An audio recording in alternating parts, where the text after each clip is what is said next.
Life is but a dream. Do do do do. Hey, penny walk. Come on.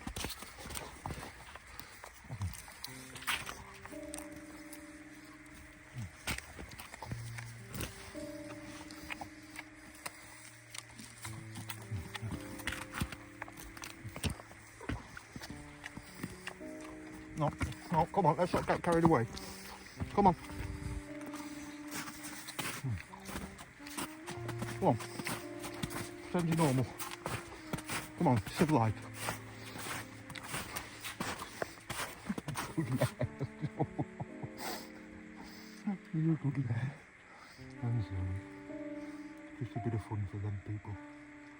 Just a bit of fun. Oh boy.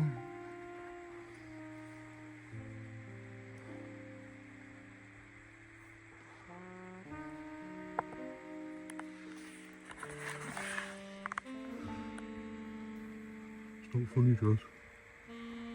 Are we eating or walking? What are we doing?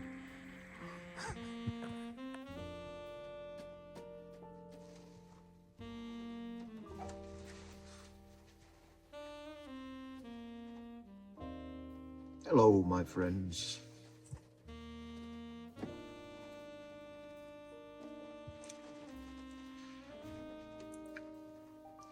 I thought to update you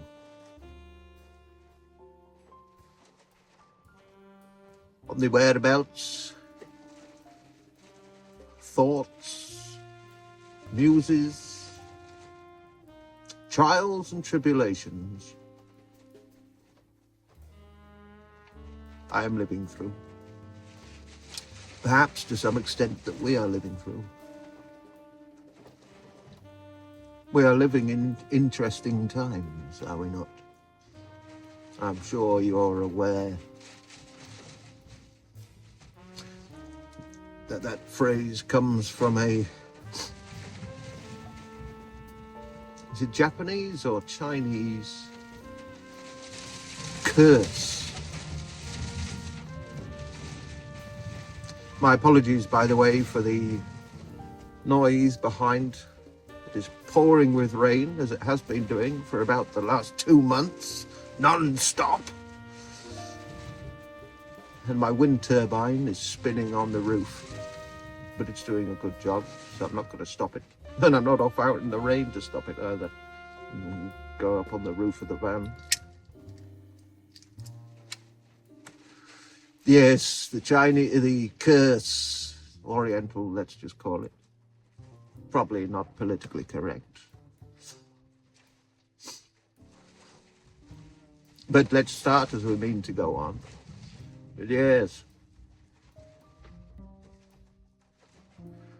it's implied, to my knowledge, that the lucky person lives in uninteresting times, for they are stable, secure, whereas interesting times are times of great change and upheaval. Thus, in their polite society, it was a dark curse to place on somebody. May you live in interesting times. You'll know that if you've read Pratchett. I did. I loved Pratchett. Read the entire Discworld series. In my late 30s.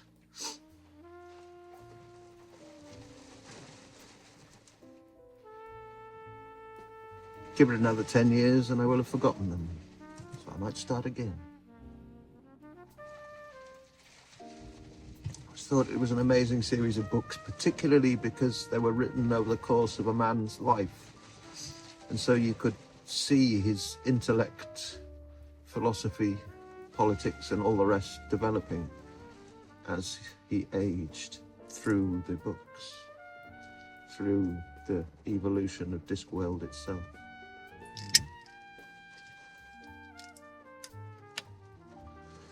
Yes. It feels like, well, many I speak to are finding these times challenging. I think there is a great, well, it doesn't take a savant or a psychic or indeed an empath to note that there is trouble brewing.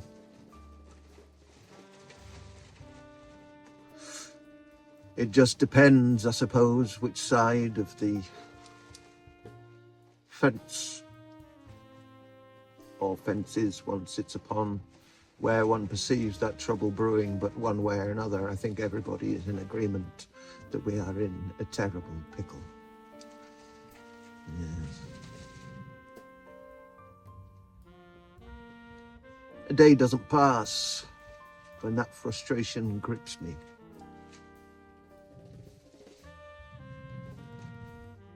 But I don't long for the opportunity to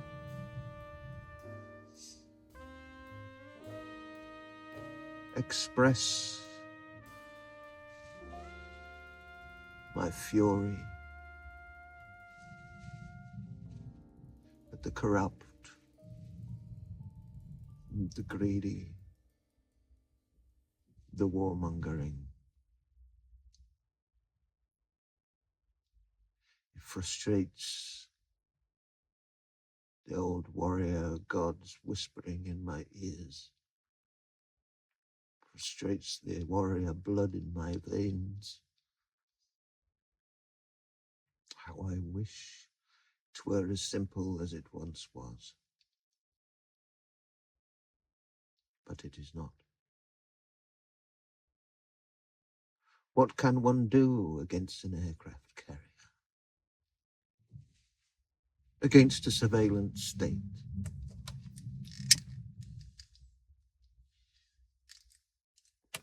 Against institutions with hundreds of thousands of members? Against whole cities' worth of state infrastructure? Against indeed a global empire, which like a dark lord, Saruman himself, holds the population of the Shires in a daze.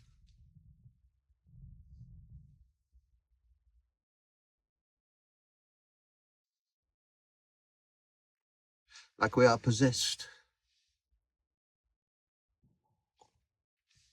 Or many, like Theoden,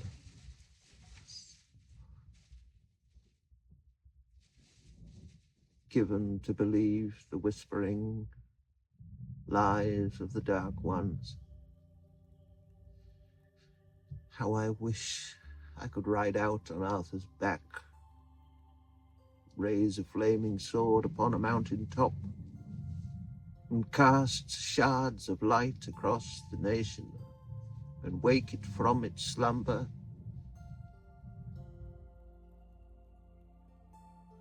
Break that dark spell and release the good folk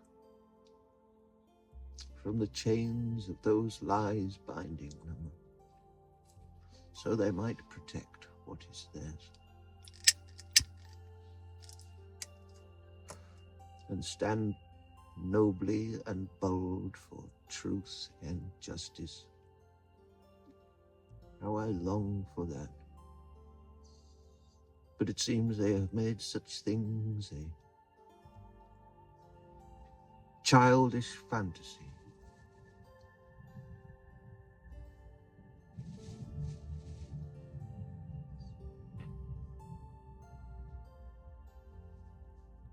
So no normal common man can conjure the means to bring about the change that is needed. They are interesting times.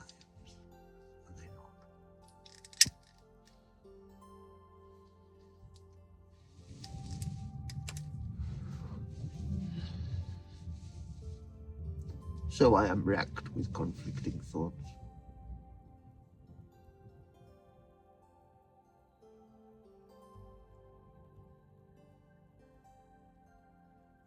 And to some degree paralyzed.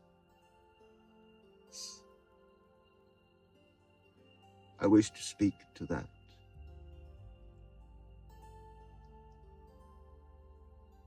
And yet what will it achieve? We have seen many speak. Much speaking is being done. But I think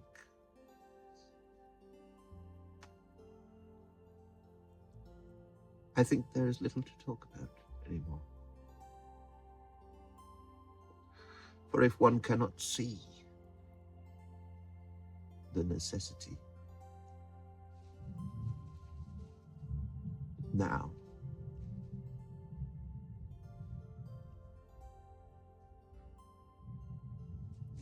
it often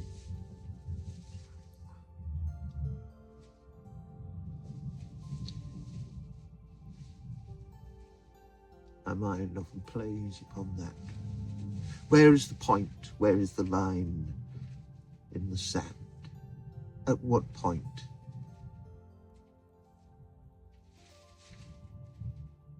At what point does the discussion end and action begin?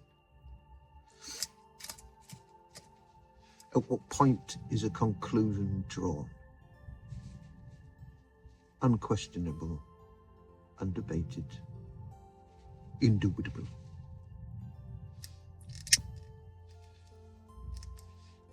Because for me, we are long past that point. The lies are writ large, the liars marked out, clear as day. The destruction wrought, vivid, ever present. The corruption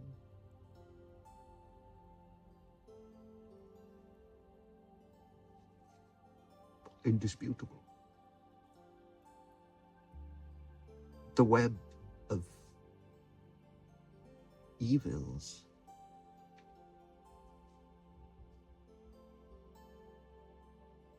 has been laid bare to anybody with half a mind.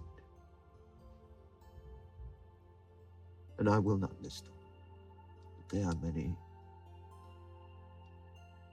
And many are entirely commanded by them yet. To those of us who see, which is a dangerous thing to say, those of us with the desire to see, I think the debate is ended. At least it has for me. Now I just sit wondering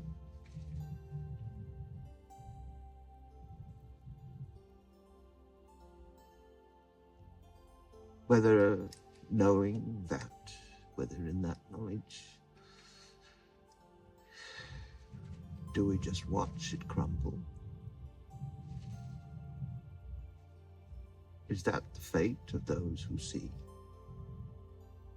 To simply sit and watch the decline, the rot, take away?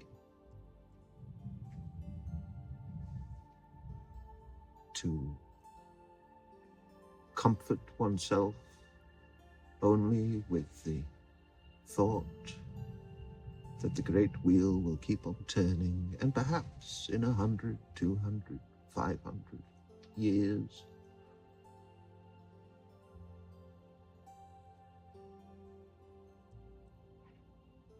something true and good will grow again across these lands.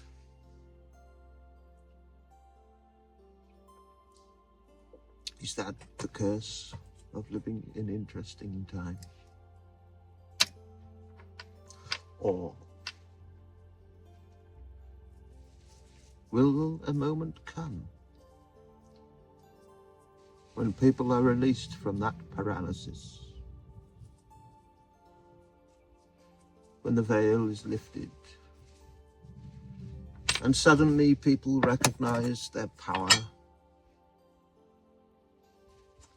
and start marching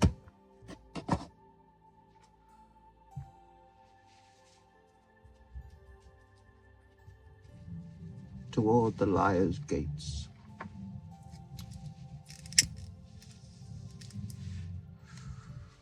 To take hold of their captors and drag them through the dirt to an ignoble end, well deserved.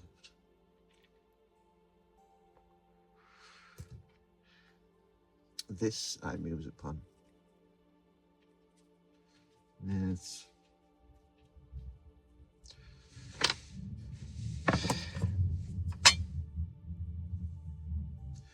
And of course,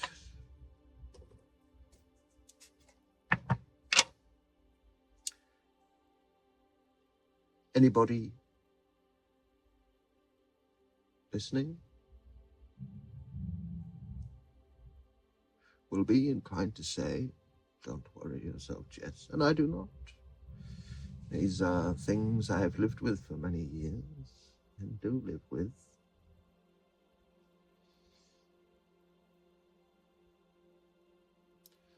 I am fine. I will be fine. One of the few, perhaps, who will be little affected, in all likelihood, by what may transpire.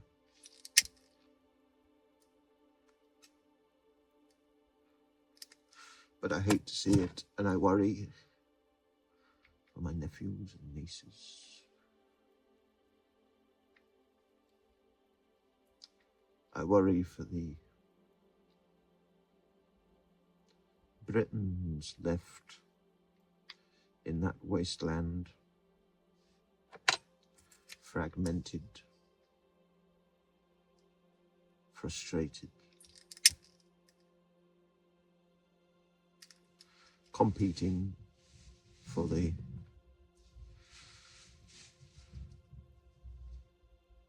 crumbs left.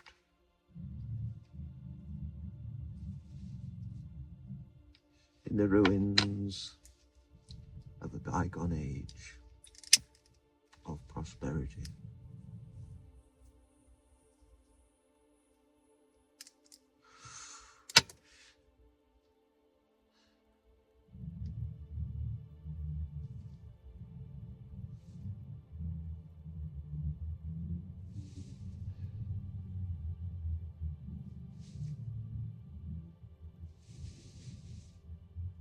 So I dream of mounting Arthur and thrusting a lance aloft.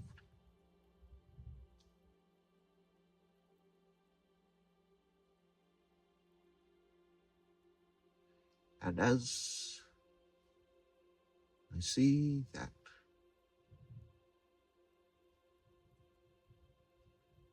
vision of the emboldened heart, I know at once it will never be. And maybe that is the problem.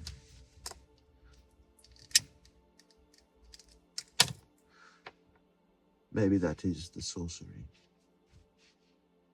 To put doubt in the hearts of good men, to strip them of their agency. Is that not the game?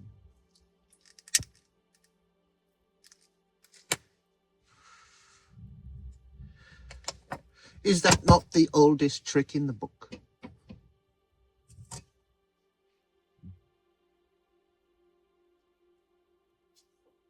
And yet I fear, I do, for there is no unity.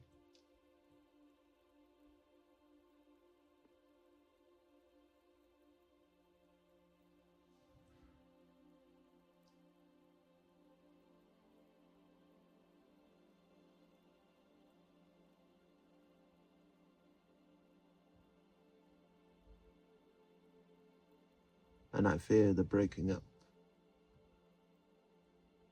into bands of this and that, the pulling apart of those diverse voices.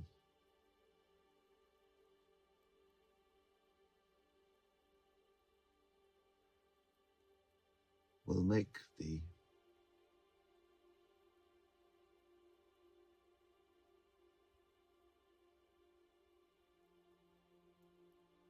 many kingdoms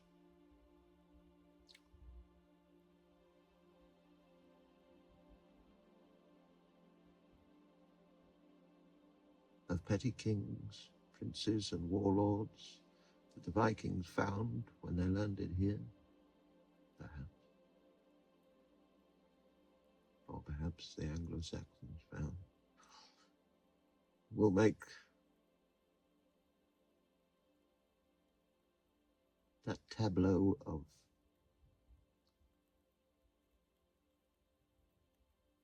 fiefdoms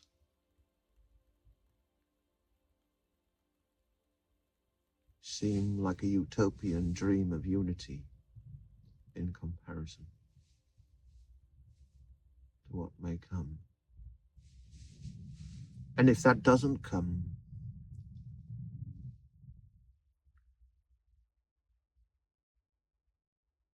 it speaks of such depression that it's almost worse.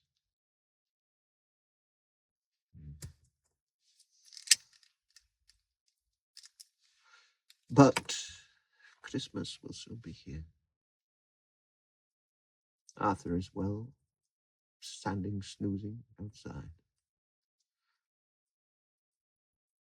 And though these are indubitably interesting times, it is true, the big wheel will keep on turning. And in time, all will be well. So perhaps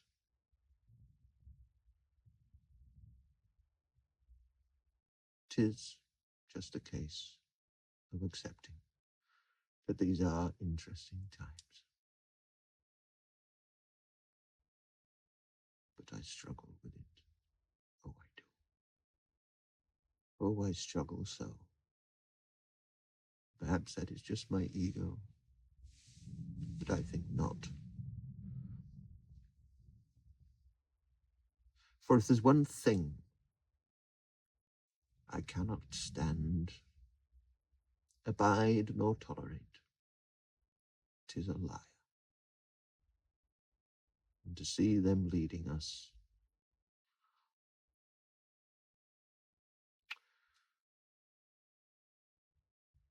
toward these nooses, no,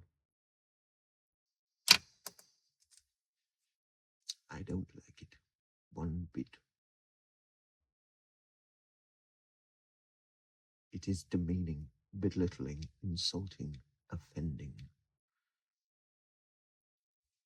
Deeply, deeply.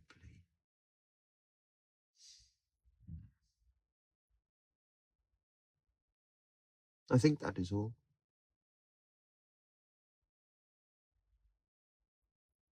There are other things I could say, more mundane things. But I shall keep them for another day.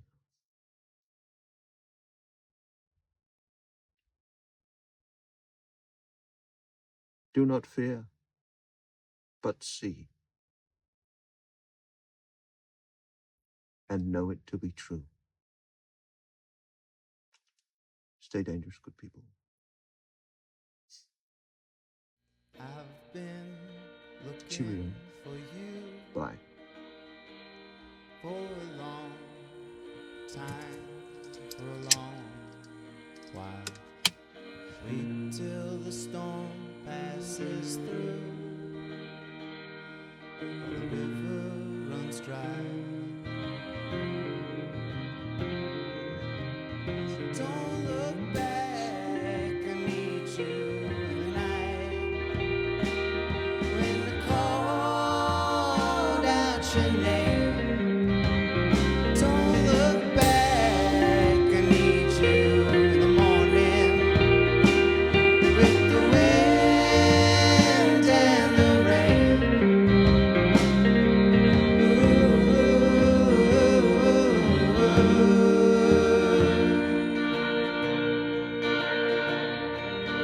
I've been looking for you in the wrong towns, down the wrong line, down any path that you choose, 'cause you mess up my mind. Don't look back, I need you in the night when the cold and you came. Don't look back, I need you in the morning with the wind and the rain.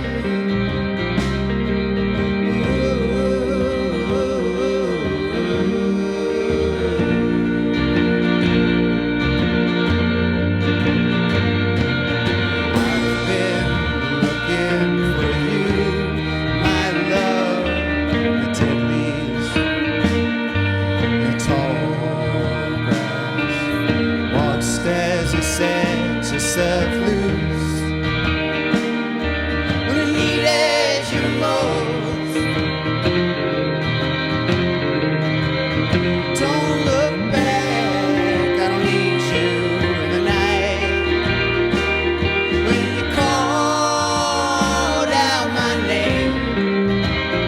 Don't look back, I don't need you in the morning with the wind and the rain.